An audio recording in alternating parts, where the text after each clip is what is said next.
Hello, and welcome to Introduction to 2SLGBTQIA+ terminology. This video is brought to you by the Rainbow Diversity Institute, a company that does education on equity, diversity, and inclusion topics like this and many others. You can learn more about us at rainbowdiversityinstitute.ca. So thank you for joining us today. This video is going to provide a brief overview of what is sexual orientation so that we're actually going to talk a little bit about the differences between sexual orientation, gender identity, and gender expression to help you really understand who we're talking about and the distinction between people's experiences when we talk about the 2SLGBTQIA+ community. Because this acronym and the plus that represents even more expansive identities beyond the ones that are named explicitly here actually encompass both sexual orientations that are outside of heterosexuality and gender identities and expressions that are outside of our kind of typical binary model of gender and gender expression. And so it's important to understand the difference between sexual orientation and gender identity and gender expression so that when we're talking about the 2SLGBTQIA+ community and when we're talking about specific identities within this community, we know what kind of oppression or marginalization we're talking about. Are we talking about marginalization based on sexual orientation, based on gender identity or gender expression, or perhaps some combination of two or three of those things?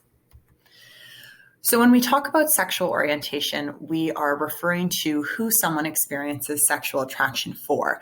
So this includes identities like straight, lesbian, gay, and bisexual, and others, of course. And though sexual orientation refers to someone's experience of sexual attraction kind of by its definition, it actually encompasses more than just sexual attraction. And we tend to refer to sexual orientation as encompassing sexual attraction, romantic attraction, as well as other forms of connection like sexual, romantic, and spiritual connections to one or more genders. So gender refers to someone's internal sense of their self in relation to gender. So essentially just how someone identifies their gender. So this might mean that people could identify as cisgender, meaning that their gender aligns with the sex they were assigned at birth, or as transgender, meaning that their gender does not align with the sex that they were assigned at birth, and also includes categories like man, woman, non-binary, genderqueer. These are all gender identities. Gender expression, on the other hand, refers to the ways that we actually express our gender. So this is the outward appearance of gender through clothing, hair, body language, voice, name, pronouns, etc.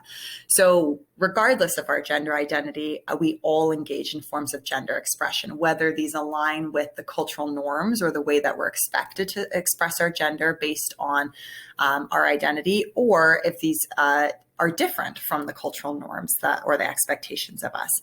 And our gender expression can change over time. It can be fluid day to day, and it's not necessarily correlated with someone's gender identity or doesn't change necessarily along someone's gender identity, though it can. Importantly, there are a lot of stereotypes and assumptions about sexuality and sexual orientation on the basis of gender expression.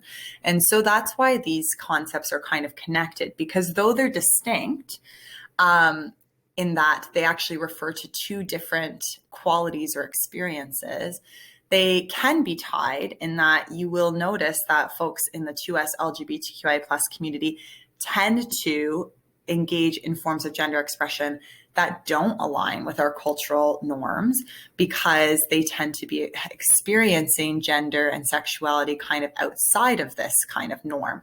But that does not mean that depending on someone's gender expression, you would be able to discern their sexuality per se.